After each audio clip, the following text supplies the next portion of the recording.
श्रीराम नवमी पालन नहीं विश्व हिंदू परिषदर प्रस्तुति बैठक।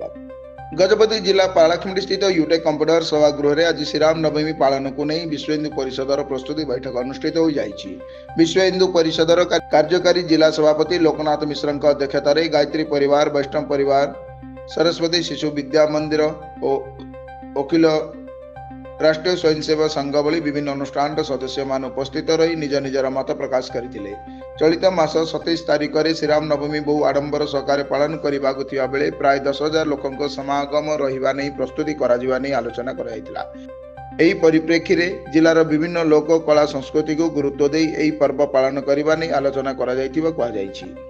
जय श्रीराम, मोना लोकनाथ मिश्र, विष्णुपद कार्यकारी सभापति। सर आज बैठक रामनवमी प्रस्तुति चली देखो विश्व हिंदू परिषदर जी आमर पर्व अच्छी से रामनवमी हूँ आमर श्रेष्ठ पर्व।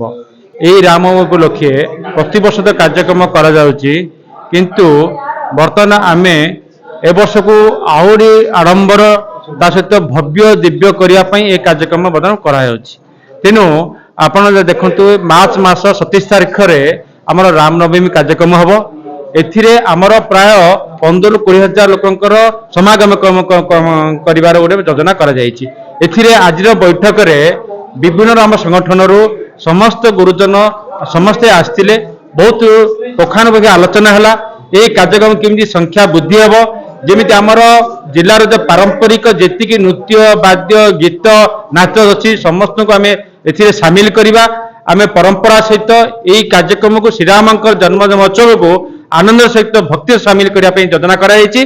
कार्यक्रम पुणी आमर द्वितीय बैठक आसंता 5 तारिख संध्या 6टार राधाकांत मठ में कार्य करा जिवो।